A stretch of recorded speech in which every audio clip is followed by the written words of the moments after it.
Magandang araw, magandang buhay. So, ang ating project business is Dried Mango, na pinangalanan namin ZDM or Zambales Dried Mango. Introduction. Dehydration means the process of removal of moisture by the application of artificial heat under controlled condition of temperature, humidity, and air flow. In this process, a single layer of fruits, whole cut into pieces of slices, are spread on tray which are placed inside the dehydrator. Principle of preservation.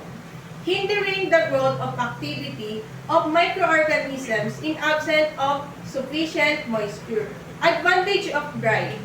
Enhance storage stability, minimize packaging requirement, reduce transport weight for off-season use. Project location is Barangay Antipolo, San Antonio, Zambales. Goal and objective of the project: ZDM will be successful globally and at the same time help in growing the local fruit processing industry. In detail, we have the objectives. 1. We would like to introduce the different types of mango for drying such as chamita, carotin, and pico mangoes. This will increase the number of choices available for customers and cater for their varied tastes. 2. Our dried mangoes will have excellent taste, texture, and nutrition that clients expect from them. Therefore, this should meet topmost standard on quality control during the production process. Goals and objectives of the project. Our company will adopt environmentally sustainable agricultural practices while minimizing any harm caused to nature as well as supporting local communities' well-being so that we can stay in business in future. We shall have made enough earnings to last us through any market volatility if we grow our revenues in sustainable manners, maintain attract profit margins, and manage our finances. Next is purpose of the business. We want to serve this escalating demand for the healthy snacks and dried fruits while also addressing challenges of competition and production costs.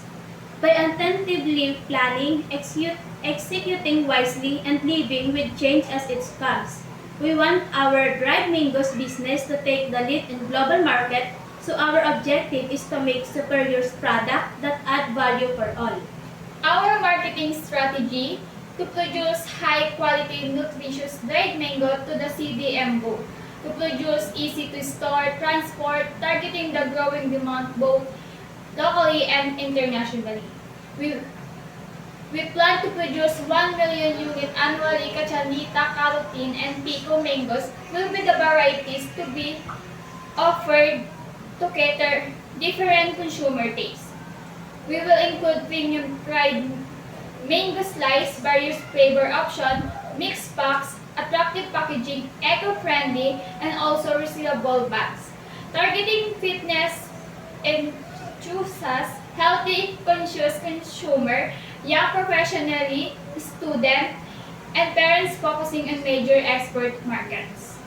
We will use multiple channel distribution strategy to reach our market, including small retail stores, online sales, export partnership, and wholesale.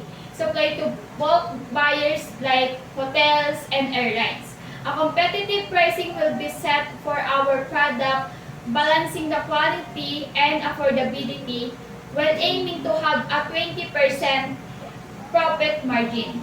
Our product will be promoted through a mix of digital marketing, social media, influencer, partnership, and store promotion. Technical analysis. The project will be located in Barangay Antipolo, San Antonio, Zambales. Chosen its strategic location. The area offers access to abundant manpower, ensuring a skilled workforce for producing operations. Additionally, allocation safety and accessibility to markets and tourist spots provide favorable condition for business, sustainability, and growth. Mangoes will be both directly to farm growers to ensure a steady, reliable supply throughout production. A designated contracting offers will be assigned to meet with mango growers, ensuring smooth procurement process and making strong relationship with suppliers. So, financial analysis. So, nandito yung mga fixed asset, working asset and equipment, laboratory and warehouse equipment, office equipment, furniture and fixture, vehicle, technology, transfer fee, total of investment costs, office supplies, tools, raw materials, salary and pension of employee, total miscellaneous, total MOE, contingencies, and the grand total will be 22,969,990.90 pesos. Financial analysis. 100% of investment requirement of the project will be funded by the owner's capital. This amount to 22,969,990.90 pesos. An NPV of 239,055,664.2 and IRR of 30.34%, which is higher than the opportunity cost 15% benchmark. Sa demand analysis naman, dito nakapaloob yung mga disaster o calamity na kinakarap ng ating business. Nandito yung bagyong Sopeng, tornado, bagyong Mami, Hana, Fredo, at Dudo. Inputs, matrix of inputs for products. So, sa dehydrated fruit, dehydrated mango, so ang target output natin per day is 100,125. Ang weight or grams niya is 100. Ang total output per day in kilograms is 10,030. Ang main ingredient niya ay mangoes na ang kilo ay 5,006 at ang required volume niya is 25,031. So sa projected input requirements, ang items natin is mango, total kilograms per day is 25,031, losses is 2,503.13, total kilogram per year is 8,590, 8,597.25, unit price is 200 pesos, annual purchases is 1,718,145,000. So, dito sa projected sales for 5 years, yung mga target buyers natin is yung mga under 5 kids, children, adult, teenager, tsaka yung mga senior. So, sa weight, meron tayo 150 grams to 450 grams. So, yung total ng price natin is 400 to 550. So, dito, meron tayong mga, yung sa selling price natin is meron din tayong mga discounted, like 50.50 to 50.50. So, yung total sales natin is nagkakahalaga siya ng 337,898,645 pesos. Projected income. Sa year 1 po namin, meron po kaming net profit na 375,595.90 pesos. Sa second year naman po namin, meron po kaming net profit na 342,857,070.4 pesos. Sa year 3 naman po, meron po kaming net profit na 394,318,100.88 pesos. Sa year 4 namin, meron po kaming net profit na 449,356,188 pesos.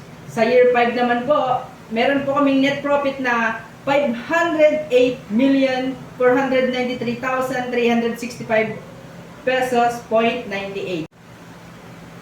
Sa cash outflow naman, makikita dito yung benefit inflow, cost outflow, at total outflow BF. After financing, andito naman yung NPV, 235,975,049.87. BCR, positive siya kasi nakakuha kami ng 8.29, while IRR is 30.34, higher than 15%, which is pasok siya sa 15%. So, sa sensitivity increase cost, meron din po tayong benefit, inflow, total inflow BF, cost outflow, at total outflow BF. So, after financing, ang NPV niya po is 634,249,258.65 pesos. BCR 5.67, pasok siya, mas mataas siya sa 1. Tapos IRR 59.35%, pasok din kasi nilagpasan niya yung 15%. Sensitivity decrease revenue naman, meron din po siyang benefit inflow, total inflow BF, at cost outflow, and total outflow BF. So, dito, after financing, kaya nga sinabing decreasing, pag decreasing is bumababa, hindi siya tumataas. Kumbaga sa increasing, mataas siya. So, dito sa decreasing, mababa siya. So, sa after financing natin, ang NPV is 382,617.93 pesos. So, BCR niya is 2.20. Sa IRR naman is 47.56%. Sensitivity combination, meron din po tayo ditong benefit inflow, total inflow BF, cost outflow, at total outflow BF. Sa ano naman po natin after financing, sa NPV, meron po tayo nakuhang 352,428,909.22 pesos. Sa BCR naman po, ang nakuha po natin is around 1.26. Sa IRR naman po, nakakuha po tayo ng 35.65%. We are the Z! B, and Zambales Dried Mango owners! Hi, I am John Mike A. Salvador. Hi, I'm Maureen Nagan Talabisoria. Hi, I'm Melanie Sipagar. Hi, I'm Cinderella Bibalova. Nag-iwan ng kasabihan, nasa dried mango